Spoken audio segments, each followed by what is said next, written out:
BC, what's going on? It's LJ. It's time for a vinyl update. I have to take a break from the contest responses to do this. That's alright. Gotta change it up. Gotta get some different things going. This is a stack that is just all over the map. All over the map. From rock to pop to R&B. I do have a metal update coming, and what I think is a pretty cool one too. And we'll get to that in the next couple of days. But first, let's go through these, share them with you guys, talk about them, discuss them, use the comments. That's what the VC is all about. And then I can get them put away and move on to the metal. What? The snowblower? Don't worry about that. The snowblower's coming along. I'll share that with you guys. Don't worry about it. First of all, what's playing in the background? This is Bruce Springsteen's Working on a Dream. Nothing spectacular. Actually, this one's pretty inexpensive and easy to find, but it's one that I just hadn't picked up yet. It's another Springsteen, Brendan O'Brien effort, much like Magic. And I would say, nice inner sleeves, by the way. It's actually on par for me with the Magic album that came before it. 2 LP set, great labels, great pressing, dead quiet, nice heavy vinyl. Still not a big believer that makes a big difference. It's just what everybody's come to expect. But still, this is officially the last of the easy to find Springsteen albums that I didn't have. So from this point on, it's things like The Promise and The Rising and The Ghost of Tom Joad and Devils and Dust. So it's expensive country from here on. But this one is actually really, really good. I've had the CD forever. Absolutely love it. Good stuff. Now, here's an oldie but goodie. Ringo. Excuse me. This is Ringo's self-titled, very, very early in Ringo's solo career. Just a beautiful copy. I've had just a seriously beat up copy of this forever. Always ring wear on this one. This one is just dead mint. Still has the original booklet inside. So tough to find in this shape, and I've just been looking for one in this condition forever and ever and ever. There's an inner gatefold. A great label on this one too, and everybody plays on this. I mean, from Lennon to Harrison to you name it, just everyone and their brother is on this album. And I couldn't even believe it when I kind of flipped through and I saw the top in the stack, the red curtains. I was like, yeah, I know the deal. And I pulled it out, and there was no ring wear. And then I was sure the book wouldn't be in there, and the book was in there. And then I was sure the back would be riddled with ring wear, or the spine would be split. And none of that was the case. It's just, simply put, the cleanest copy of this album I've ever seen. And such a great album. If you haven't checked this one out, definitely you're doing yourself a disservice. Make sure you check it out. Damn, it's hot in this room. What else we got going on? I've had this for months. This is Journey's Greatest Hits Volume 2. Great package. Everyone has Greatest Hits Volume 1, but to be honest with you, there was a lot of stuff that was not on Volume 1 that really should have been. So Volume 2 was a long time in the works. First of all, Journey's best song ever in the history in all creation, just standard Red Columbia labels, heavy vinyl, really nice package, but Stone in Love, Journey's best song ever. Sorry, criminally left off of Greatest Hits, and for years it's been that way. And this is fantastic. This has songs from that were recorded live in Houston, soundtrack tunes, stuff from Departure, Escape, Raised on Radio, Frontiers. Just an absolutely awesome package. And Amazon had these. It was one of those freak weird Amazon sales. They popped up for, it was ridiculous. It was like $4.80 or something like that. A seller was blowing out copies, and like Amazon, it was free shipping over $25 or something like that, and I had some other things to grab, so it was literally less than $5 to get that brand new. Unbelievable. And it's another Journey album. Okay, look into the future, I'll turn it that way for you, that I didn't have on vinyl. Super clean copy, and with that, Journey collection complete. I think this is the only one that I was missing. Pretty solid album, pre-Steve Perry. Not my favorite period of Journey. I definitely prefer stuff with Steve much better. The Latin influence stuff that, you know, Neil Sean gets into just doesn't do a whole lot for me. He was still kind of doing the Santana thing. I definitely like Steve Perry Journey era better. I don't know about you.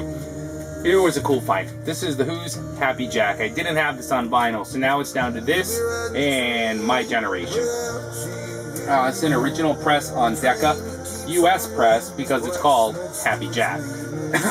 Different sequencing than its UK counterpart, adds the song Happy Jack. More or less the same album. Super clean copy, very clean back. I always find that very dirty. Just a little bit of ring wear on the front. But the vinyl is just absolutely gorgeous. And this has what's kind of like their first mini rock opera, which is side 2. Kind of a precursor to Tommy. Absolutely excellent album. There's some weird stuff on it, like weird psychedelic stuff. But what's even more entertaining is the write-ups on the back about Keith Moon being 19 years old and liking chickens, and young Roger Daltrey and John Entwistle being the quiet one. Pretty humorous stuff now, 40 years, 45 years removed. Wow. To read that stuff. But yeah, epic, excellent album, great cover. I was super happy when I found that, and it was $4, unreal. One of the last additions to the Bowie collection.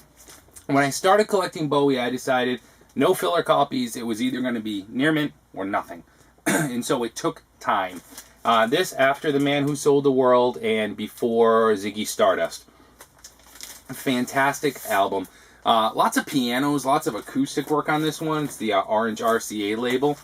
And there's the back cover. And every time I found this, it's just been blown out spine, blown out cover, dogged vinyl, and it's like $15. It's just ridiculous just because it's got Bowie's name on it. And I've had this stuff on CD forever. So the slow roll into vinyl has meant that when I finally do find it and it's in great shape, you just truly appreciate it. Can't wait to set the needle down on it. So to have a gorgeous, gorgeous early copy of that is just awesome. Here's an upgrade copy, nothing special, but Genesis Seconds Out.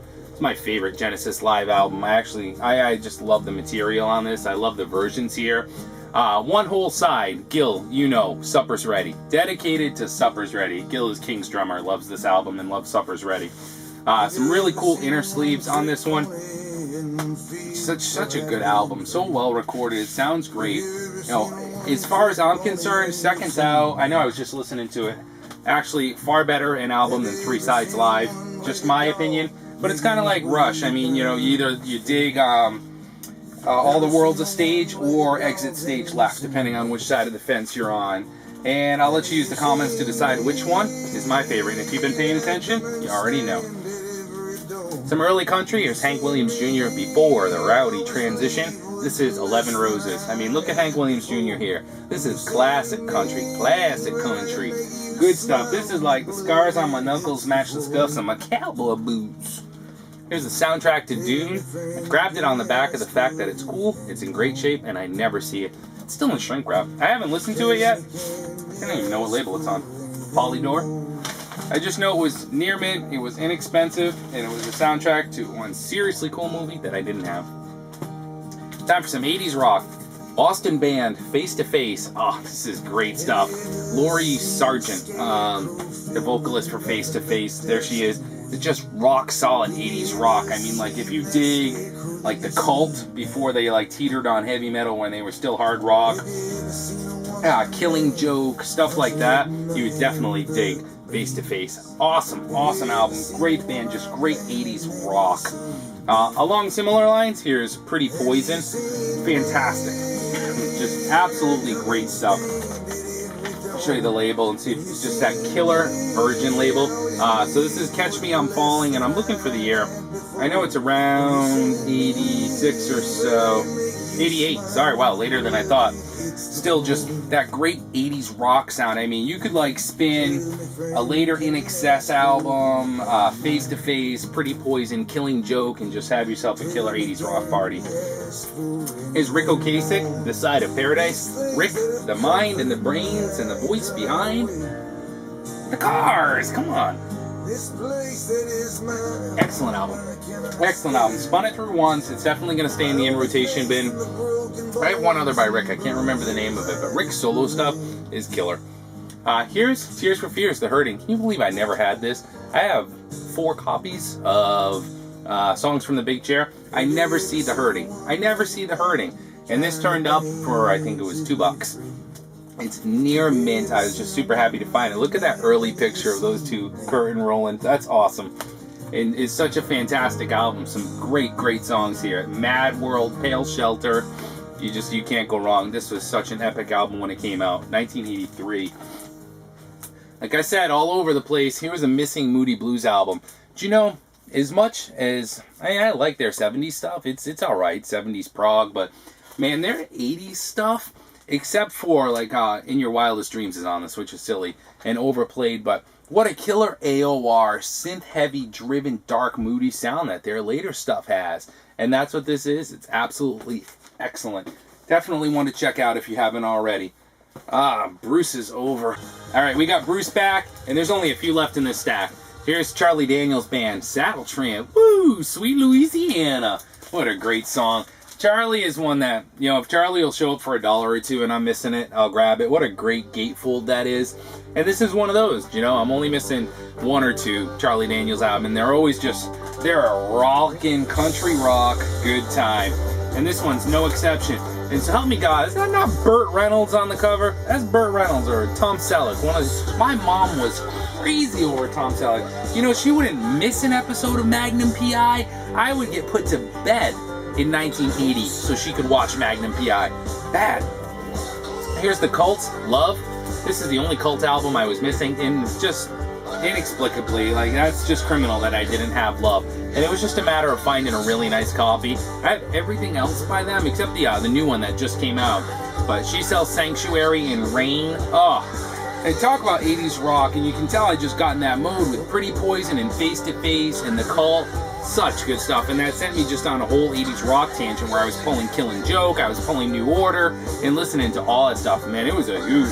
Actually jotted down an idea for a video. I'm like, good 80s music, and that's just something that I never spend time with.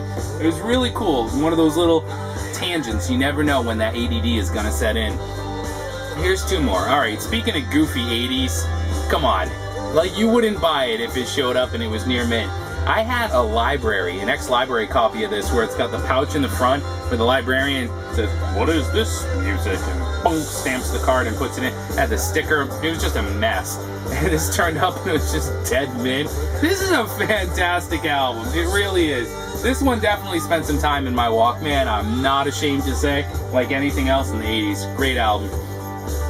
And one rarely visited portion of my collection, one that I rarely ever show when I really should, is R&B and soul and R&B. I dig the 60s stuff like crazy, and the early to mid 70s stuff too. After that I kind of taper off and lose interest, but these are my roots. This is the stuff I grew up with Mom. So this is Supreme's Love Child. This is, you know, the Supremes Getting Dirty and Ghetto. And just check it out. That's bad. I mean, I see Supreme's comps and compilations everywhere, but I never find the original albums in killer shape. And this one's near mint. Absolute must-have. I mean, just absolute classic soul R&B album. Phenomenal listen. Phenomenal listen. Super happy to add that. And that's it for the non-rock and non-metal stack. But that video is coming, so stay tuned. Hope everyone's doing well. Thanks for spending a few minutes with me. Talk to you guys soon. Ciao.